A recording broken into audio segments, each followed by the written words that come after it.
panahon ngayon, lalo na sa gitna ng tagtuyot o El Nino, hindi na pwedeng umasa lang tayo sa pagdating ng ulan. Isa na ito ang Ibato Iraan Srip.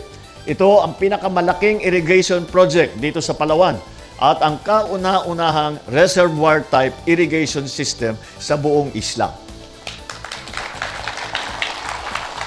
Sa pamamagitan nito, magkakaroon ng sapat at maaasahang supply ng tubig sa buong taon para sa mahigit 1,000 hektarya ng lupang sakahan dito sa Aborlan. Nasa mahigit 420 farmer beneficiary ang direktang makikinabang sa proyektong ito.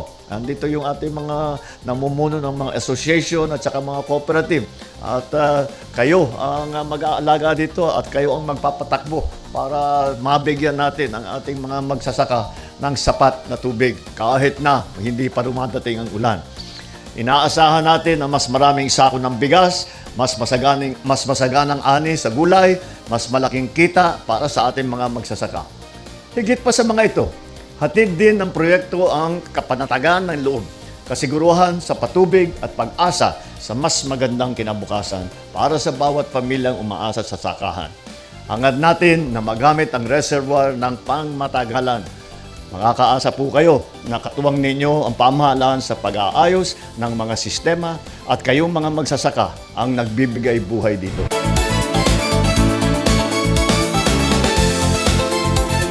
President Bongbong Marcos po, Jr., salamat po sa nitong dam na matapos na para po kami meron na po kaming pangkabuhayan dito sa Sangpangan, Aborlan, Palawan.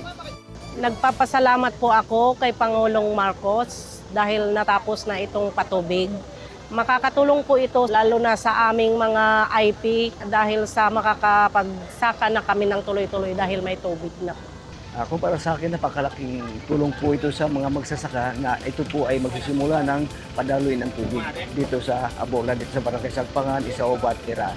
Ang gusto ko lang iparating na mensahe sa ating Pangulong Bongbong Marcos. Maraming pong salamat kay Presidente Bongbong Marcos na nabiyayaan kami ng ganitong proyekto para sa kapakinabangan ng aming barangay at bayan ng Aborlan dito sa aming mga magsasaka. Maraming pong salamat. Actually po itong ganitong proyekto ay tulad po ng maraming proyekto sa buong Pilipinas na ganitong small reservoir irrigation project ay malaking tulong po sa mga magsasaka. Dito po sa Aborlan, Palawan, nasa 1,072 hektarya ng lupain ang masasakop. At ang ating mga magsasaka ay umaabot sa 425 magsasaka po. Papasalamat po tayo. At ang mga programa po niya ay naaayon talaga po para sa mga ikaunlad ng ating magsasaka.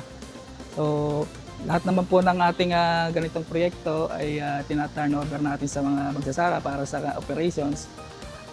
Sa tulong din naman po ng NIA. Hindi po iiwanan ng NIA. Dire-diretso po ang tulong sa ating mga asosasyon ng mga partners po.